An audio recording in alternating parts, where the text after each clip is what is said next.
Om Swastiastu, perkenalkan nama saya Iwan Wimartama dengan NIM 191304109 dari kelas 3A Pendidikan Biologi. Pada kesempatan kali ini saya akan menjelaskan tentang struktur sistem sirkulasi dari kelas vertebrata dan perbandingan sistem sirkulasi dari vertebrata. Untuk lebih jelasnya, mari simak video berikut ini.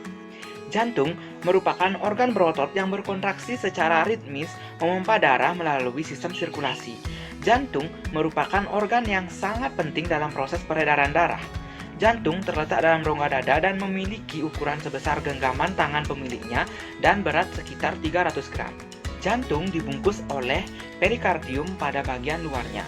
Dinding jantung terdiri dari 3 lapisan utama, yaitu yang pertama, epikardium, yaitu lapisan terluar, yang kedua, miokardium, yaitu lapisan tengah, dan yang ketiga, endokardium atau lapisan terdalam. Perikardium adalah kantung yang membungkus jantung pada manusia yang merupakan lapisan terluar dari jantung. Perikardium terdiri atas lapisan mesotel atau lapisan epitel pipih selapis pada bagian dalamnya dan lapisan fibrosa pada bagian luarnya. Dalam perikardium terdapat 5 hingga 10 cc cairan serous yang berfungsi sebagai pelumas sekaligus memberikan ruang gerak bagi otot jantung. Lapisan visceral dari perikardium dapat disetarakan dengan epikardium, yaitu membran serosa tempat jantung berada. Lapisan perikardium parietal merupakan bagian yang tidak menempel dengan jantung, yang bagian ini cenderung lebih keras dan tebal sehingga dapat melindungi jantung dari benturan luar dan juga menahan perbesaran dari jantung ketika jantung mengalami kelebihan darah. Nah, di antara lapisan visceral dan lapisan parietal terdapat sejumlah kecil cairan pelumas yang memudahkan pergerakan bagi jantung.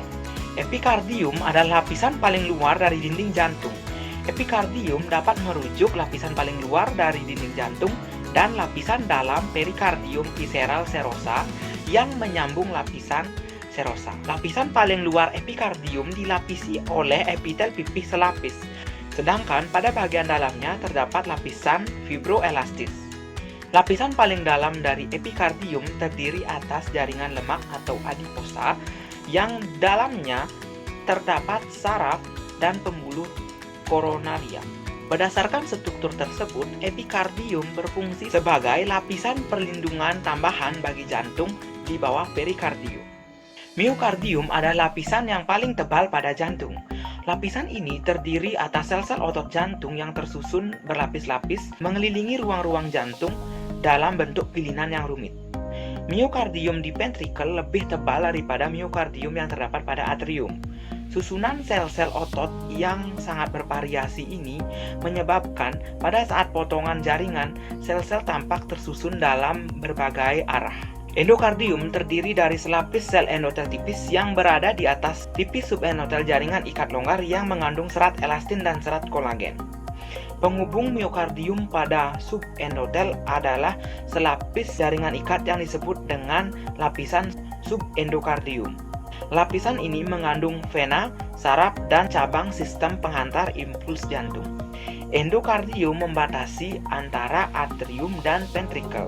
Endokardium juga berperan dalam pembentukan katup jantung yang mengendalikan aliran darah melalui jantung. Permukaan endokardium berfungsi untuk mengumpulkan darah, memompa darah, dan dapat membantu mengatur kontraktilitas. Jantung manusia terdiri dari 4 ruang yang terbagi menjadi bagian kanan dan kiri. Nah, pada bagian kanan terdiri atas atrium dexter dan ventricle dexter. Sedangkan pada bagian kiri terdapat atrium sinister dan ventricle sinister. Pada permukaan luar antara atrium dan ventricle dipisahkan oleh lapisan sulcus coronarius. Sedangkan pada kedua ventricle dipisahkan oleh sulcus longitudinalis anterior pada bagian depan dan sulcus longitudinalis posterior di bagian belakang. Katup jantung terdiri atas jaringan ikat fibrosa padat di pusat yang mengandung serat kolagen maupun elastin, yang kedua sisinya dilapisi oleh lapisan endotel. Dasar katup melekat pada anulus fibrosus yang merupakan bagian dari skeleton fibrosa. Regio fibrosa yang padat ini di sekitar katup jantung menambatkan dasar katup dan merupakan tempat origo dan insertio serabut jantung. Katup jantung memungkinkan darah mengalir hanya satu arah dalam jantung. Jaringan ikat fibrosa yang menyusun katup akan menghasilkan gerakan membuka dan menutup secara pasif sebagai respon terhadap perubahan tekanan dan aliran darah. Katup pada jantung terdiri dari dua jenis, yaitu katup atrioventricularis, yaitu katup antara atrium dengan ventricle, dan katup semilunaris, yaitu katup antara ventricle dan pembuluh darah jantung. Katup atrioventricularis dibagi menjadi dua, yaitu katup tricuspidalis dan katup bicuspidalis, sedangkan katup semilunaris dibagi menjadi dua, yaitu katup pulmonalis dan katup aorta. Jantung memiliki suatu sistem khusus untuk membangkitkan stimulus ritmis yang tersebar di seluruh miokardium. Sistem ini terdiri atas dua nodus yang terletak pada atrium dexter. Dua nodus itu adalah nodus sinoartial disingkat SA atau bisa disebut juga nodus pacu jantung, dan nodus atrioventrikular disingkat AV, serta terdapat juga berkas atrioventrikular disebut HIS dan serat Purkinje. Nah, di sini sudah ada gambar pembuluh darah yang bisa kita lihat ada 3 jenis pembuluh darah. Yang pertama ada vena, ada arteri, dan ada kapiler. Nah, vena dapat dibagi menjadi 3, yaitu vena besar, vena berukuran sedang, dan venula. Sedangkan arteri dibagi menjadi 3 juga, yaitu arteri elastis, arteri muskular, dan arteriol. Nah, di bagian paling bawah itu antara venula dan arteriol terdapat pembuluh yang kecil yang disebut dengan pembuluh kapiler. Mari kita lihat struktur dari masing-masing pembuluh darah ini. Secara umum, arteri terbagi atas 3 lapisan, yaitu tunica intima, tunica media, dan tunica adventitia. Secara umum, tunica intima dari arteri terdiri atas sel-sel endotel, jaringan ikat subendotel yang di dalamnya terdiri atas serat kolagen dan sedikit otot polos, dan terdapat juga lamina elastica interna. Secara umum, tunica media dari arteri terdiri atas sel-sel otot polos, serat-serat kolagen, serat retikulin, serat elastin, dan lamina elastica eksterna. Secara umum, tunica adventitia dari arteri terdiri atas jaringan ikat kolagen, elastis, sel-sel otot polos, dan pasa pasuruk. Secara umum, vena juga terdiri atas 3 lapisan, yaitu tunica intima, tunica media, dan tunica adventitia.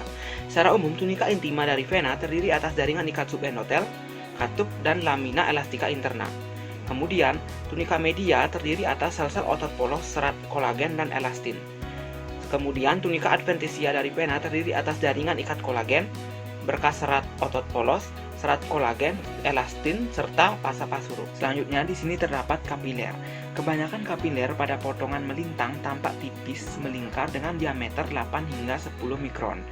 Terkadang, dalam sajian tanpa inti sel endotel, sel darah merah, atau yang sangat jarang ada sel darah putih.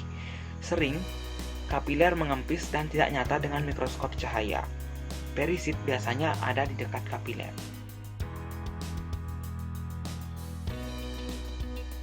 Jantung ikan hanya terdiri dari 2 ruang jantung, yaitu 1 serambi dan 1 bilik. Aliran peredaran darah dari ikan juga lebih sederhana jika dibandingkan dengan hewan vertebrata lainnya.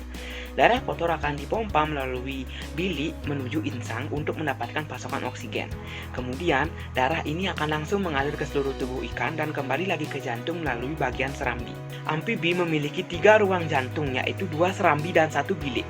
Darah kotor dari seluruh tubuh akan masuk ke dalam serambi kanan, kemudian menuju bilik.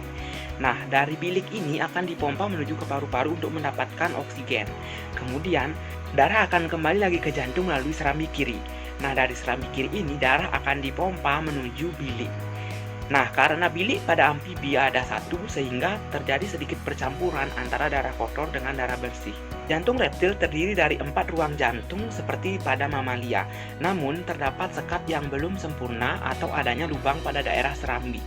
Lubang ini disebut dengan foramen Panizzae.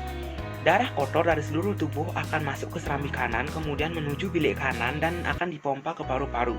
Dari paru-paru, darah bersih akan langsung masuk ke serambi kiri dan kemudian menuju bilik kiri. Dari bilik kiri, darah akan dipompa menuju ke seluruh tubuh. Nah, karena adanya sedikit lubang pada serambi, ini memungkinkan terjadinya sedikit percampuran darah antara darah bersih dan darah kotor pada reptil. Nah, selanjutnya adalah jantung, apes, dan mamalia. Jantung, apes, dan mamalia memiliki struktur yang serupa, yaitu sudah memiliki 4 ruang jantung yang sudah sempurna dan adanya sekat jantung yang sudah sempurna menjadikan peredaran darah bersih dan darah kotornya dapat berlangsung dengan sempurna tanpa terjadi percampuran antara kedua darah tersebut. Darah kotor akan masuk ke serambi kanan dan menuju bilik kanan, kemudian dipompa ke paru-paru dan menuju ke bilik kiri. Kemudian bilik kiri akan memompanya hingga menuju ke seluruh tubuh. Sekian penjelasan dari saya mengenai sistem sirkulasi dari vertebrata. Saya tutup video kali ini dengan Parama Santi. Om Santi Santi Santi Om.